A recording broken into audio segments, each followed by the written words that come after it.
This is Carrigan and Company. Are you looking for the perfect holiday gift for the Boston lover on your list? My friends at College Hype can help. My City Gear, powered by College Hype, has a wide array of custom apparel for your favorite townie.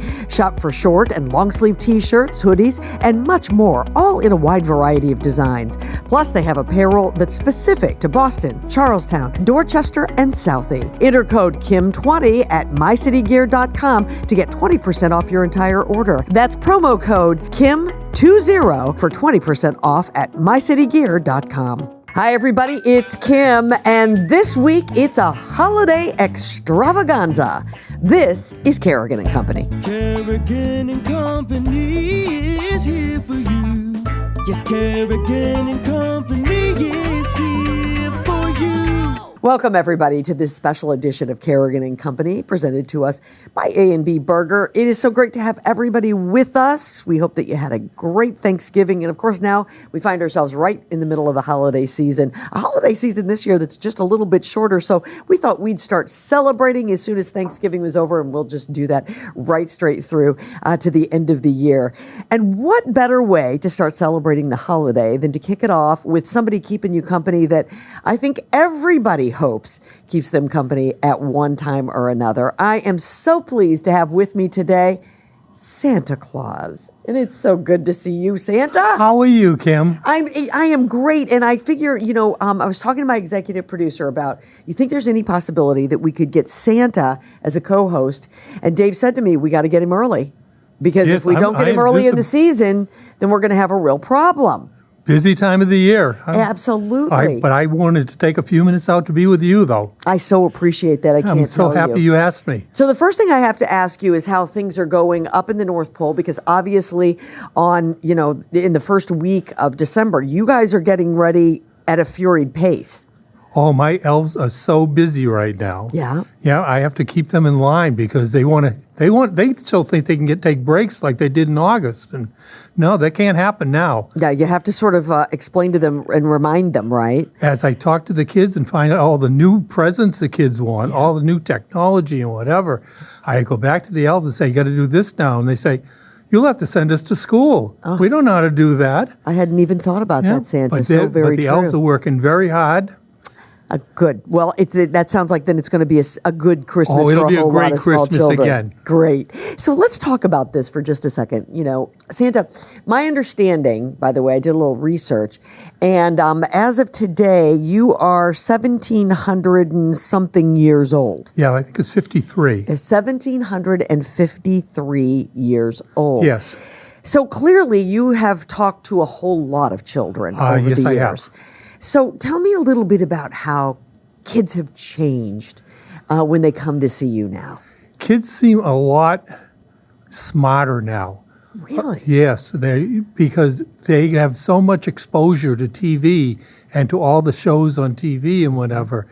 They just seem more advanced, much more mature. Yeah. And I guess but the they're gifts, still kids. But they're still kids. And the gifts that they want, just like you just said, they've sort of changed too. Oh, definitely. Much more technology and whatever. Yeah. But still, if you have a child that you're talking to, a little girl still wants the dolls, and the little boys still want the trucks. That is so great. That is great. Well, the elves know that. Oh, yes. They stay on top of that. I know they do. But they're more advanced dolls and more advanced trucks. Sure, absolutely. Remote control and whatever.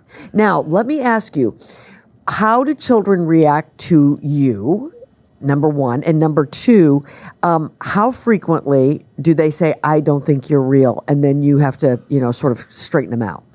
Okay, most kids react at first very shy, because how often do they see somebody in red with a beard and whatever? It's not a common occurrence. Right.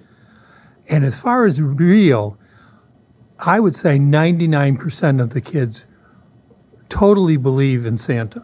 They do. Yes, they do, and they as they should. Right. And they do believe that I am real. Mm-hmm. And if they don't, I just have them touch my beard, and automatically it brings them around. I think I'm going to do it right now. Hold on. Oh, yeah, he's real. That's real.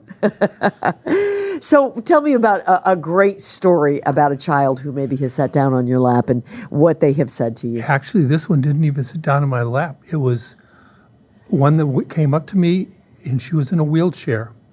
And actually, I had happened to be in the Boston area at the time, sitting down, and she came, and I was just going to have a cup of coffee to take a little break, and she wheeled herself in, says, Santa, can I talk to you? And I said, oh, certainly, come on in.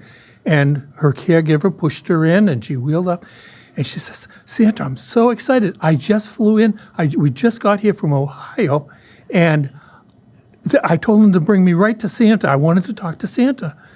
And I said, oh, that's so nice. And a little tear in my eye, and I'm there. Well, what do you want for Christmas? He says, Santa, what I really, really want is I want to be better. And she was coming here to go to one of the local Boston hospitals.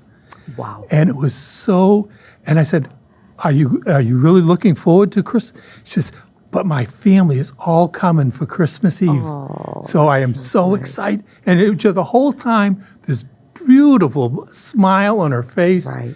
And your heart just swells. I bet. And I mean, I know that you have the opportunity to speak to so many children, but, it's those stories. I know all of them are fun and all of them are adorable, but it's got to be those stories. Yep. Where they just want to meet you and want to tell you about their life and how they'd like to be better. And in a happy way. I mean, it was not sad. It was beautiful. Yeah, that's so great. Santa, let me ask you about your youngest reindeer, if I could. You're talking about Rudolph. Rudolph, yes. Yes. Now, how old is he? He's like 80 years old now. Wow, Yeah. really? Yeah. Wow. Yeah. And he is your 9th flying reindeer, Right. I should say, right? Did you know that I have a 10th? I did not. Olive. Oh, Olive, the other reindeer. Olive, the other reindeer. I love it. Does she go out with you? No, at she any doesn't point? fly. No, she does not. No. Okay, so she's just there in the North Pole. Right. Absolutely. That's so great. But is Rudolph? Is he good? Is he? Rudolph is generally very good. He's even though he's 80, he's still the little playful kid. Yeah. And he's still likes to pick on the other one. I mean, in his own way. He can be the little brother. I can only imagine. Now, Santa, I did a little research about you. I do this about all of my guests when they come, so I try to learn a little something about them. So, before you started to go to houses, and you are a descendant of St. Nicholas. Correct. And St. Nicholas lived actually in poverty in an area that now would be sort of Turkey. Yes. In about 800 and something, right? Yes. A real giver of gifts to small children. And that's sort of through your family. That's how all of this evolved. Correct. Wow. It's amazing and to have those roots and to know those roots. Yes, and he loved red. And he loved red. So that has a lot to do with how you ultimately decided this would be what you would wear. Correct. Yeah, which is so great. I also know that a lot of people didn't know a lot about you. We're lucky enough now that we have television and, we have obviously the internet, and so we can see you more frequently. But there was a time when people couldn't see you. So children didn't really know what you looked like. They knew you were coming, but they didn't know what you looked like. So it was a poem that was written Correct. by a poet who happened to see you somewhere and explain, and ultimately that was 'Twas the Night Before Christmas, and explained that you were a jolly old elf and that you wore red, so. and that occasionally you can be seen with a pipe in your mouth. Not so much anymore. Have you kind of backed away from that? Tried to stay away from this pipe.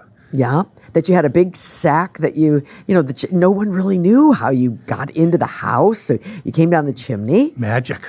Yeah, and all the magic is. So it was actually that poet who had that opportunity to see you, who shared that story with the world, which now we know as 'Twas the Night Before Christmas. So you got to watch out. You better watch You're being watched I watch too. it. Oh, I know that.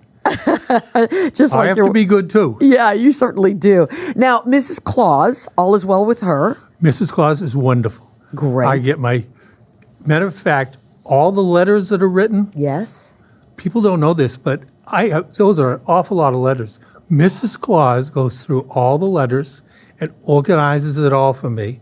And so a lot of times if a child comes up to me and says, "Did you get my letter?" Yes. I may not know it yet because Mrs. Claus is already doing it for me. Yes. So a lot of times I haven't read their letter yet, but I will. Absolutely. Well, you're a busy guy. There's no two ways Exactly. about it. Now, what happens on Christmas Day? What do you do after you've... Generally go home and I sit down in my chair for a little bit and just nod off. And then I have a wonderful, Mrs. Claus has prepared the most wonderful dinner, and we have all the elves come in too, and we have a huge banquet. You know, like in the Harry Potter movies? Yes. It looks like that with all the elves and huge, nice turkey and ham dinner. Yep. And then did you guys get a little rest? And then we go on vacation. Good for you. I give the elves some time off, and I get to take time off. That's fantastic. That's good. Well, we do this thing here. It's called the College Hype Fast Five. Okay. And it's rapid fire questions. Yep. And you get 30 seconds to answer them. All of them. Okay. I got to be quick. All right. So, Santa, I thought we would ask you a few questions. So, College Hype, making a difference one T-shirt at a time. Visit collegehype.com today. All right. If you're ready, sir. I am ready. All right. Pete, he is our engineer. He keeps our time. Here we go, Pete. What is your favorite cookie to find on a dish on Christmas Eve? Chocolate chip. What is the reindeer's favorite treat? Carrots. What is your favorite Christmas movie? Miracle on 54th Street. Okay. Do you like peppermint in your hot chocolate, or do you prefer it plain? I prefer it plain. You do. And what is something you I stir it, though, with a peppermint stick. Oh, well, okay. So you like a little peppermint then. And what is something that you and Mrs. Claus like to do to relax after the holidays are over? Just nap. You just gotta have a little rest, nap. don't you? Yes. I bet. Do you and Mrs. Claus ever go someplace where it's warm to just sort of get out of cold? Yes, we do. We I go bet. down. We go down to the islands. Good for you. Yeah, at least for a week. Yeah. Yep, and Yep. sit on the beach. Good. That's so good. That's so great. Santa, I'm so glad you're here with us. I'm so glad I was too. We have a really great show. I don't know if you have ever, because I know you're so busy at this time of year, but there's a wonderful show on ABC. It's the Great Christmas Light Fight. And I think you see the lights in person. Yes. But one of the co-hosts of that show is going to join us. She's a Boston native, and that show's just about ready to take off. She's going to join us. And then a little later, one of my holiday favorites, it's A Christmas Carol at the North Shore Music Theater.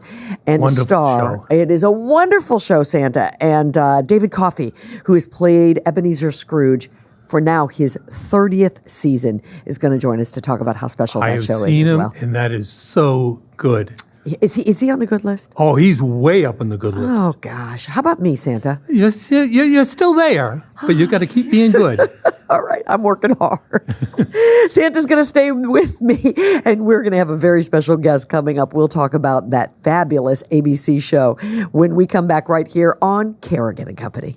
Are you looking for the perfect holiday gift for the Boston lover on your list? My friends at College Hype can help. My City Gear, powered by College Hype, has a wide array of custom apparel for your favorite townie. Shop for short and long sleeve t-shirts, hoodies, and much more, all in a wide variety of designs. Plus, they have apparel that's specific to Boston, Charlestown, Dorchester, and Southie. Enter code KIM20 at mycitygear.com to get 20% off your entire order. That's promo code KIM20 for 20% off at mycitygear.com. On Sunday, December the 15th, join Boston design, fashion, and creative arts community at Boston Park Plaza for the second annual Runway Ball to benefit St. Jude, New England. A winter's dream promises to be a carefully curated runway show featuring 6 designers and their collections, giving artists a creative platform in which to showcase their talent. Tickets may be purchased at therunwayball.com. As a special offer, my friends at Boston Man Magazine are offering $50 off per ticket. Just enter the code KIM50 at the checkout for that incredible deal. The code again is KIM50. This is one event you won't want to miss. This segment of Carrigan and Company is brought to you by Lucia Lighting and Design, where people in the know go for the best possible lighting and design experience. Welcome back, everybody, to this special edition of Carrigan and Company. How much fun are we having? How lucky am I to get to celebrate the holidays with Santa sitting right next to me? I mean, does it get any better than that? Santa, it really doesn't. And we've learned so much about Santa, but now we're about to learn about an actor who I absolutely adore. I have known for maybe 13 years. David Coffey is with us. David plays Ebenezer Scrooge at the North Shore Music Theater, and it is always a treat to see you. Thank you. What a great pleasure to be here in your little cubby hole. I know, here in my little studio. Yeah, and did you think that you'd get a chance to meet Santa? No, I do have a list. I have a list, believe me. Well, you don't even need it. I've been watching, and you've been a good boy. I've tried. God knows I've tried. Well, the North Shore Music Theater is about to celebrate its 35th year of putting on A Christmas Carol. Christmas Carol, yeah. And you have been with them for effective this week, 30 years. This is my 30th out of 33 seasons because we lost a couple of years, yeah. Lost a COVID year and then a couple of years when the old theater went under for a time. But no, 30 years. And Cheryl McMahon, my pal, who's been there, she was there from the very beginning, but she missed a few years in between. So we're all together. We're 30 years. And Jay Daly, our trumpet player in the show, he's got us beat. He's 31. So wow. He doesn't let us forget it. I bet not. I bet not. Yeah, right. Well, that's an honor. You should plant your flag. There's you no better two believe ways it. about We're that. on our second generation. We have people David, that were in the it. show, kids that bring in their families now. I'll bet so. So tell Santa and me why it is such a special role that it would bring you back time and time again. Well, it's always been a special role for me. I said, I always try to ask people, do you remember the first time you ever heard this story? When did you ever know about Scrooge and Tiny Tim? And people can't name it because you've just always known it. You're inundated with it. And I said, I guess for me, the first time I ever saw it was perhaps the old Mr. Magoo Christmas Carol when I was a kid. But I said, I always had an affinity for Scrooge for some reason. I don't know why. I don't know what that says about me, Santa. But I said, I had a special feeling for him and his problems and stuff. And I never related to like Tiny Tim as a kid or anything like that. And I started playing the role in high school. We did a concert version in 1973. And then when I was in grad school, I did a radio production where I played about 5 roles, including Scrooge. And then I toured doing a production of Christmas Carol for 2 years in the 80s. And then for 7 years, I was touring for the Jack Daniel Company. And at the end of that period of time, I got to do shows, and we came up to North Shore with shows we produced in Fort Worth, is where I'm from, Arlington, Texas. And they said, well, I see where you've done Scrooge. John Kimball did. He said, would you come in and read for me? And I thought, well, I'm here. Why not? So I did. 30 years later, here I am. Oh, gosh, what a great story. What a great story. That is fantastic. Yeah. Yes, it certainly is. What a great role to play over and over for exactly the reasons you just said, because it's a part of everyone's memory, and that makes it fantastic. But this show here is a little bit different because it's a musical. Yes. So tell me about, how that differs maybe from if you just play the role straight. Well, I don't sing until the end of the show, but the show itself is all scored out. We had a wonderful fellow named Albie Potts was our music director for many years, and when I first started doing the show was on a sequencer. It was on a computer. And then we had about 4 brass players that would play a couple of times during the show, but they finally convinced the producer back in the days in the 90s to actually score out the thing. So we have an orchestra. They're in 3 locations around the stage. Now, how they do that sound-wise, I do not know. But it is so magical. And all this underscoring is to what I've been doing all these years. So it literally keeps me timed and going and keeps the show flowing. It's like a Disney ride. When it starts, the button goes and it just flows. I'll bet so. So, David, why do you think that this story resonates so much with people? Well, it's part of its tradition. I was told when I started doing the show, at that time, the theater had so many subscribers, they were second only to the Boston Symphony in all of New England. And we have people, you wouldn't believe the letters that I get, emails that I get. I got one from a woman. She was in her stage 4 cancer. They were living in Chicago. And she told her husband, said, that's my bucket list, is to go back and see that show. And they came and saw it. I had another kid, not a kid, they were grown up now, but they said when they were a child, their grandparents would bring them to see the show. And she said, my family said, we were as poor as the Cratchits. And she said, that was a special thing for me every year. She says, you don't know how much it meant to me to be able to get to see that show every year. It was just special.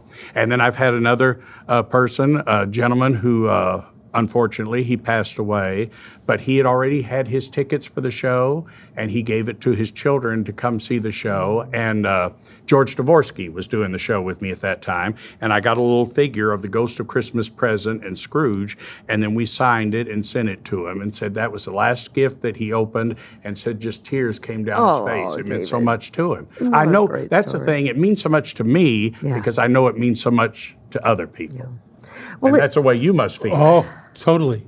Yeah. You know, it must mean a lot to you because I have seen the show at the beginning of the run. I've seen it mid-run. I've seen it the day before you guys closed. And you do it with the same amount of power and emotion each time you step on the stage, which is 15 times a season. Yeah. That can't be easy. Do you dream like Scrooge? Do you hear the words in your head? You must. No, like I said, I hear that music. I bet. And that music leads me on. That's what I do. Yeah, exactly. But I mean, you obviously the lines are in your forever memory. They're yes? there, thank goodness. Knock on.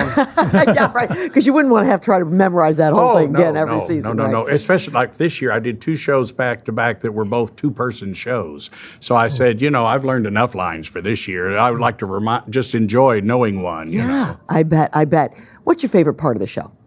My favorite part is always the awakening. It's the morning when he wakes up and he realizes that he has not missed Christmas. And that's my favorite line in the entire show is he looks out onto the world and he says, I haven't missed it. That's my favorite line in the entire show. Okay, now can you deliver that line for us as Ebenezer Scrooge? Sure, that was it. He comes up to the window, he looks out, he asks Mrs. Dilber, his housekeeper, he says, what is today? She goes, why, it's Christmas Day. And he looks out and he goes, I haven't missed it.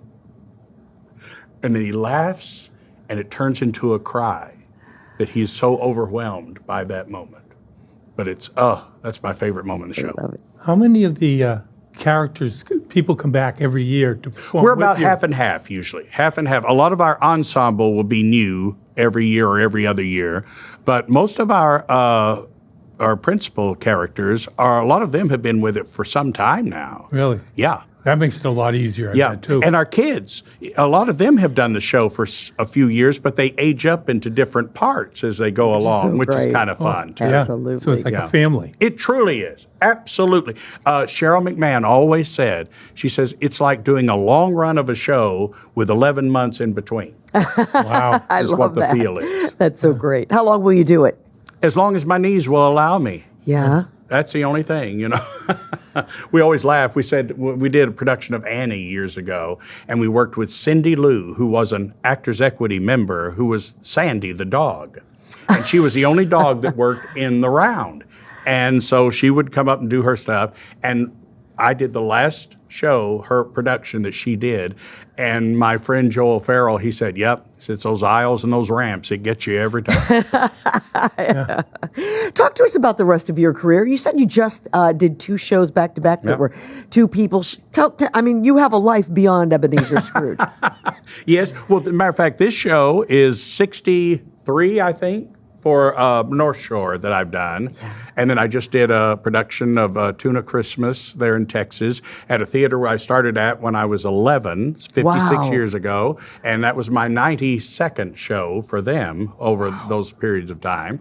And I did 10 years of touring, and I got 2 degrees in college and worked all over different theaters. People have been nice enough to ask me to come back to places, so I've been lucky to make enough of a career. I'm getting a pension now, and that's great. Let me tell you. Listen, you can't ask for anything more than that. And you've enjoyed every second of it. I have obviously. had a ball, and I got to see America on somebody else's money, which was lovely too. You still live in Texas. I do. I live in Arlington. So tell me about coming back to New England. I mean, you have to just feel so like you've special. come. Yeah, It you is come home. So right? special. And what I love, every time of the year that I'm able to come back in New England, I adore it. I love coming in the summer to escape the heat from Texas. And also, we go out and hit all those seafood places and just have a ball. And then this time of year, I mean, the history. The second year I was here, I was flying on a freebie ticket the theater had. So I couldn't fly home. The 24th was a blackout day, so I couldn't fly home till Christmas Day. So the 24th, I came into Boston, and I went to the Old North Church for a Christmas Eve service there, a midnight service. They had a concert, and then we had our midnight service, and we were served communion on a silver service given to the church in 1727 by George II. And you look at this and you go, where I live, if something's 100 years old, it is old. Really and here, old. it just blows my mind. I see these houses built in the 1600s, 1700s. You go, they don't have foundation problems? It's like, no, it's granite. That's what they're built on, So I do. I absolutely adore it. And what's scary to me is no matter where I go, people recognize me. And when I used to go down Beverly, I'd live in Beverly. And I'd go down the street, and there was one little girl and her mother walking by me one day, and she turned and she goes, "He's the actor." And I thought, isn't that a great thing? It's like, you're the dry cleaner, Yeah. you're the, whatever, and you're the actor. You're the actor. You're part of the community. I was afraid she was going to say, that's Scrooge. I did have that this week. I went to get all 3 of my hairs cut, and the little girl that checked me in, she says, "What's your name?" I said, "David Coffey." And she goes, "You're Scrooge, aren't you?" I said, "Yes, I am." And she goes, "Oh, I've got to call my grandparents. Says we go every year, and It's so I good. love that. It's so good. That means a lot. So great, David. It is. It does mean a lot. Listen, you've been a really important part of my life here in New England. That is for sure. We tell the story all the time. I came to interview you when I worked for a television station, and the folks there said to me, "Kim, would you like to fly across the stage the way they fly Marley across the stage?" And I thought, well, if he can do it, I can do it. Oh, sure, I'll do it. So they rigged me all up in this whole deal. And you're still walking funny, aren't you? Oh, I'm telling you, David, when I started going up, I started thinking, what am I thinking? I didn't think it was all that high. And then they let go, and like a slingshot, you just go shooting across that stage. Yeah. I think I was the only civilian, if you will, who was ever allowed to fly. And maybe it was the scream that I let out that made them think, no one else is doing this. We're done. We'll never let anyone do it. Sign the waivers. Right, exactly. You said they flew you for a couple of years. 2 seasons, yeah. And I tell you, I would have a quick change. I'd run down into what we call the vomitorium down, and they would step me into the harness, and he would cinch me up. And I felt like I was a Christmas package that had been wrapped, and they threw my outfit on me and sent me up, But I'm glad to say I did it. But I don't know if I'd ever do it again. Yeah, the one time was good for me, but I did do it, and I can tell the story over and over again. So, listen, the show opens this week. Obviously, this podcast lives for a while, but it runs through the 22nd. 22nd of December. There's 15 shows there at the North Shore Music Theater, and if you've never seen this show, Santa and I both can tell you should see the show. It is worth it. It is so love great. And we have a lot of school shows we do where the kids come in, and it's so exciting to hear them get into the show. Oh, yeah. And we have something new this year. Oh, good. Yeah, I'll let you in on it, get the scoop. Okay. We have new screens up in the theater, which they used earlier in the season. But every scene now has a scenic backdrop that we go to. Cool. That's so great. When you go to a Fezziwig's ball, you are in the Fezziwig warehouse. All this type of thing. So it's pretty exciting. Go to the cemetery, there at the end. That gets a little scary, but yeah. Well, leave it to the North Shore Music Theater to continue to progress. That's right. 35 years later, We right? always laugh. We said, whatever technical innovation happens in any show during the season, it will end up in A Christmas Carol. I bet. guarantee it. And some new ones. Absolutely. And some new ones, Absolutely. you bet. David Coffey, happy holidays, sir. Thank you for bringing so much Happy joy to so many holidays to people. y'all. Thank you very much. Thank you. Thank and you. you better come see us, by golly. I'm looking for you. This is Carrigan and Company. The holidays are here, and if you're looking to brighten someone's day, I hope you'll consider some of the incredible lighting options at Lucia Lighting and Design for inside or outside the home.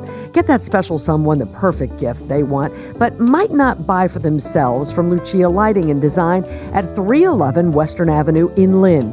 They have so much more than lighting, with several showrooms full of furniture, accessories, art, rugs, and fans.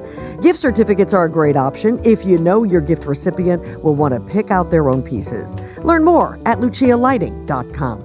If you like rum, you're going to love Rumson's Rum, New England's most award-winning rum brand. Rumson creates distinctive and savory flavor profiles by hand-selecting and marrying the finest barrel-aged Caribbean rums. The spirits are then blended and finished in the New England Rum House. Choose from Rumson's Gold, Spiced, Grand Reserve, or Coffee Rum, which is smooth and sweet with a warm roasted coffee flavor, a hint of vanilla, and a decadent buttery finish. Find Rumson's at liquor stores or ask for it at your favorite restaurant. Learn more at rumsons.com. That's rumsons.com. Rumsons. Life lived, life enjoyed. This segment of Carrigan and Company is brought to us by Bill Haney's North Shore Music Theater. Go to nsmt.org now to get your tickets to the 35th anniversary production of A Christmas Carol, playing December 5th through the 22nd. Welcome back, everybody, to Carrigan and Company. So glad you could be with us for this special holiday edition. Of course, Santa keeping me company today, which has been a lot of fun.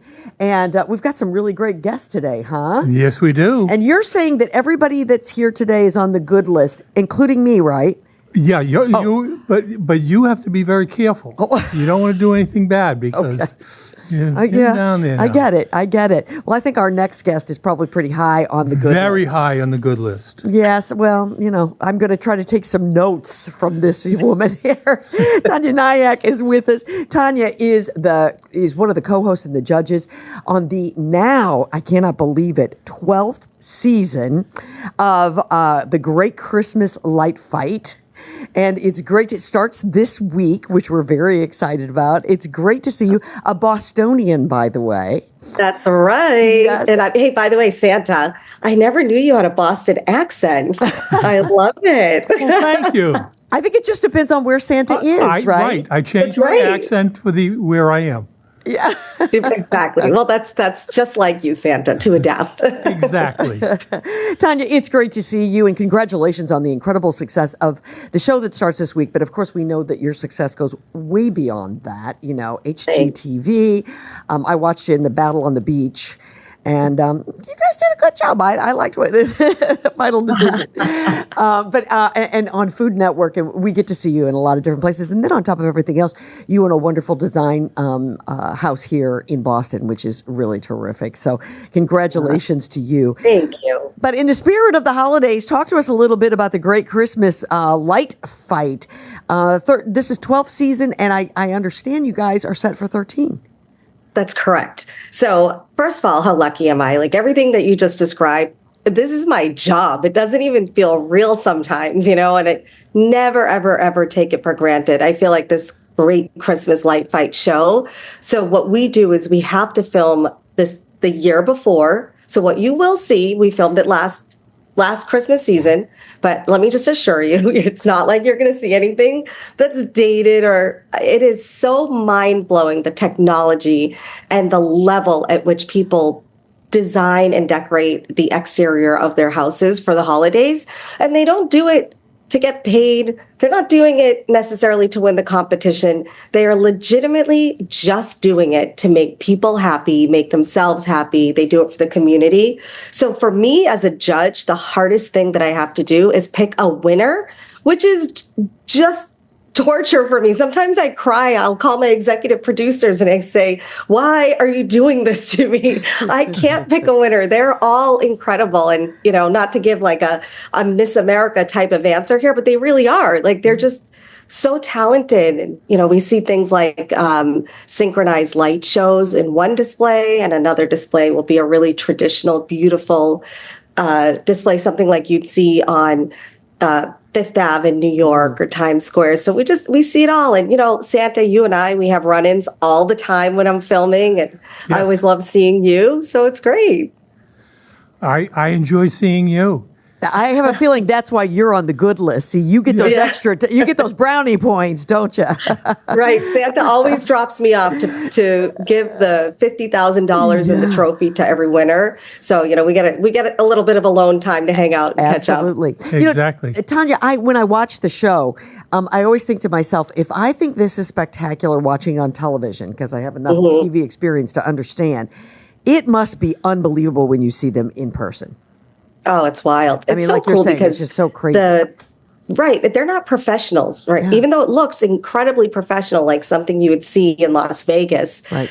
A lot of them are salespeople or, just doing it and creating and coming up with these unique things. But I get the opportunity to actually see how they do it. And they take me through and they give me the 1, 2, 3s. 4, 5, 6, 7, 8, 9, 10 steps on how they get to where they are. And it's really cool. And a lot of them, now that we're 13 seasons in, filming 13, which will air next year, there's people that come on to the Great Christmas Light Fight that only started by watching our show. Sure. So that's always cool too. I was curious, do most of the people do all the decorations themselves, or do they hire anybody, or it's their own efforts?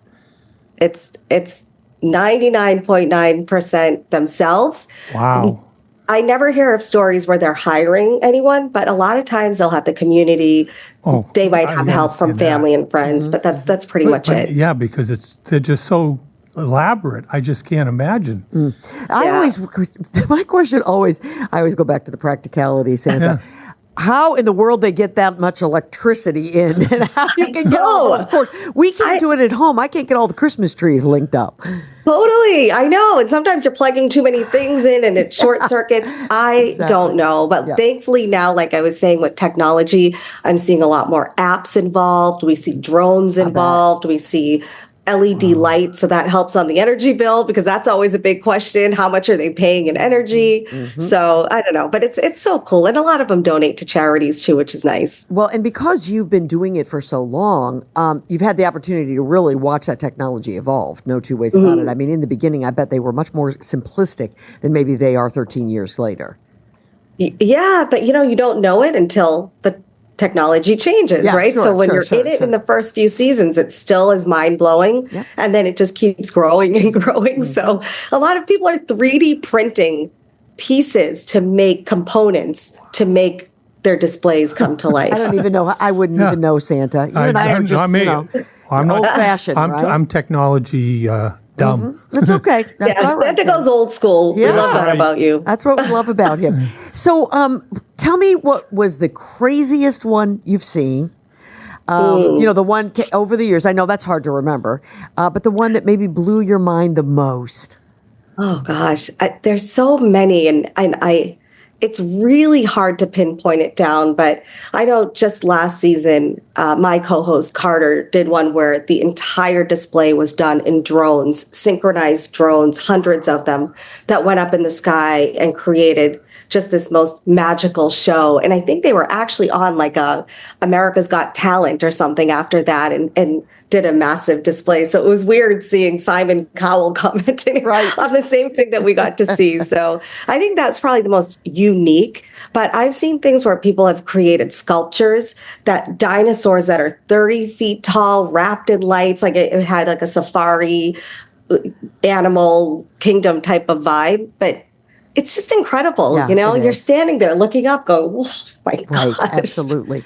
What does it do for you? Does it give you that holiday spirit? When do you guys start judging them? Yeah, we start pretty much right after Halloween.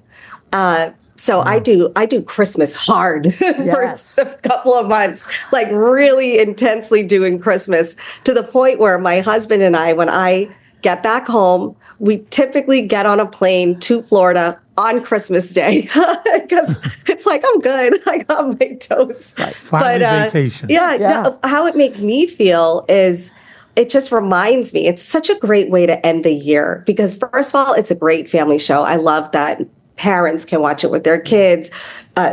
Kids my age can watch it with my parents, and it's just a really phenomenal show for everybody to watch. And because it's a competition, everyone has their favorites, but it's just a constant reminder of, look, we all have these crazy ups and downs throughout the year, but to end it on this really bright, literally, no pun intended, like a very bright, happy ending is just, it's so cool, I have to massage my cheeks every night after filming because they hurt from smiling. Is there a different theme every year, or does everyone have their own theme? They all have their own theme. I mean, some people will do an animal theme. Other people do a Disney theme. Other people do just a really pretty winter wonderland type of theme. Like, you never know. Yeah. And Tanya, is there a part of the country that maybe, Santa, you have people looking, you better wave. Yeah, we have little people. We're sorry, Tanya. There's glass here and they see Santa sitting here. Oh, that's great. So do you have, is there a part of the country that they're better at it? Because immediately I go to the idea that where it's warmer, they can do it maybe a little more extensively, than maybe where it's a little bit cooler. Of course, they have to have them ready pretty early, right? Yeah, they have to put them up early-ish. Right. But I wish I could, and part of the reason why we air it the next year is because it's getting really hard to have people putting lights up in August so that we could be done filming so that they could edit it and then air it. So then we kind of piggybacked and now we do it a year in advance. So, but I don't think there's a region that does it better per se. It really just depends on the person and the family and the house. But sometimes I'm driving miles into what feels like no man's land. It's just pitch dark. And I'm thinking, who is coming to this house to see it? And it's actually so much more dramatic when I'm driving out in the middle of a field or some farmland and then everything lights up. It's like, you can't even imagine. I had one display one year where it was an over ginormous, supersized nativity scene. And they turned the lights on and it wasn't that it was like jazzy or wild or, it wasn't all of that. It was just very touching. And I immediately, tears started rolling down my face. It was just something about the aura of the whole thing. I didn't see that coming. I didn't expect that to happen. I was just speechless. Takes your breath away when the lights go on. Now, how about has there been the display that there was 3, 2, 1 and nothing happens? Yeah, it happens. It happens. Fortunately for them, I don't judge them on that. Yes. So that doesn't take points away because sometimes it just happens. Yeah. But a lot of times we'll have severe rainstorms, thunderstorms, and that can affect it. So I always tell them, don't worry. It's the magic of television. Right. We're going to do this a bunch of times and we're only going to make sure you're portrayed in the best of the best light. So, and the magic of Christmas. I mean, that's all part of it for sure. Hey, let's talk about what else is going on in your life. What's next after you get through all the holiday lights and you get a little vacation time in? What happens in early 2025? Well, even while I'm filming the show, we film at night. So I have a business. It's Taniya Nayak Design. We design restaurants primarily all over the country. We've done a lot of Ruth's Chris Steakhouses, Fleming Steakhouse. We do high-end residential, but we don't do as much residential as we do with the restaurants. It's kind of just the way we're wired. They have to be really special clients, and we have to have a really great relationship because it's a relationship. And I think with our restaurants, we have really strict timelines and whatever to get them done. So anyways, I usually do that during the day and film at night. And then, so we'll keep cranking along with that. and more shows to come, and just keeping busy. Yeah, product lines we have coming up, so it's been a good, really good year. Good for you. Well, Santa, she's done a good job. When I fly around, I can't believe how beautiful the whole country is now, and I think a lot of it is due to you. Yeah. Thanks. Well, it's definitely due to them, but you know what? You get the best seat in the house flying over all of them. But that is why you're way up on my list. Well, listen. Well, good. I hope I stay there. Taniya, continued success. Now, you're going to come, hopefully in the spring, maybe come back to Boston, and maybe you could take Santa's spot here on the show. I would absolutely love that. Okay. I wish I could have been there today with you guys. I know, but we're cranking these out. But thank you for having me. It really, I'm so excited. And by the way, the premiere is going to be on December 5th. Yes. So a few days away. There's 2 back-to-back episodes. One will usually be Carter, my co-host, and then the other one will be me. I'm not sure which one of us is first, but if you see Carter, don't think that I'm not there. I will be on the next one. And then Taniya, how many weeks will it be? So it's usually for 3 weeks leading up to Christmas. Great. So that's terrific. Well, listen, we're excited about it. Thank you so much for being a part, because I know how busy you are right now. And you and Santa both, finding time for us has been such a great thing. It is the 12th season, folks, of The Great Christmas Light Fight. It's on ABC, and it premieres this week. Be sure that you check it out. We hope to see you right here in the studio at the Garden very soon. Most definitely. I would love that. And happy holidays to you guys. Santa, get some rest. Go to the spa, get a massage. You're going to need it. Have Mrs. Claus, give you a little foot rub maybe. Can't fit that in till after Christmas now. He's like you. Christmas Day, he leaves for it. I go to the Bahamas and. All right, Taniya, thank you so very much. You take care. So nice meeting you. Bye-bye. Thank you. And this is Carrigan and Company. New England's brightest holiday tradition returns. A Christmas Carol is celebrating its 35th anniversary at North Shore Music Theater from December 5th through December 22nd only. Tickets at nsmt.org. Our friends at Sienna Aesthetic Spa in Beverly want to thank their loyal customers with a pre-holiday special. Get 50 units of Botox or any toxin and get 10 units free. And before you get those injections, how about a skin prep with a Hydrofacial Express for $150? That's a $199 value. Oh, and one more thing. The folks at Sienna will add a complimentary dermaplaning treatment to that facial. Get ready for the holidays. Set up your free consultation with the experts at Sienna Aesthetics in Beverly. Go to siennaaesthetics.com. This segment of Carrigan and Company is brought to you by Sienna Aesthetics Medical Spa. Take years off your face with the very latest technologies at Sienna Aesthetics in Beverly. Well, it's that time of the show that we wrap things up, and what a show we have had. What a way to kick off the holiday season, Great Santa. show. I thank you so very much. David Coffey, he is really something else, isn't he? David is unbelievable. That's definitely worth going. If any of you can get to that show, you definitely should. You absolutely do want to. Be sure you check it out, and it runs through the 22nd. I believe there's 2 shows each day.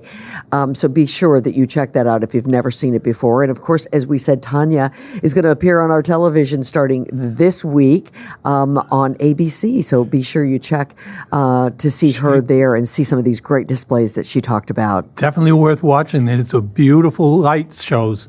You don't see the things driving around your neighborhood you're going to see in this show. You're so right. And you're so lucky because you see it from afar, which is really awesome. Yeah, she's done wonders. It's beautiful flying over now. I bet it is. Santa, I've tried to be good during this show. Do you think any brownie points? You've definitely moved way up on the list. Okay, all right. Way up on the list. And I will try to watch out so that don't do anything naughty anymore. Okay, I will try to stop being so darn naughty. Santa, enjoy the rest of the holiday season, and then you enjoy that vacation time after it's all over. Thank you for inviting me. Thank you, sir, for being here, and Merry Christmas. Merry Christmas to you. And happy holidays to everybody who's listening and watching. Ho, ho. And listen, be sure that you follow us on social, and we will see you next episode next time. Thanks, everybody, for listening to Carrigan and Company. To find out who will keep me company and be my co-host on the next episode, be sure you follow us on Instagram, Facebook, X, and TikTok. Carrigan and Company is recorded at the Big Night Studios at the TD Garden in Boston. You can view the podcast on YouTube and listen to it wherever you get your podcasts. Be sure you tell a friend. The executive producer of Carrigan and Company is David Thompson. Our engineer is Peter Hurley, and our social media managers are Grace Carrigan, Colby Thompson, and Riley Thompson. See you next time.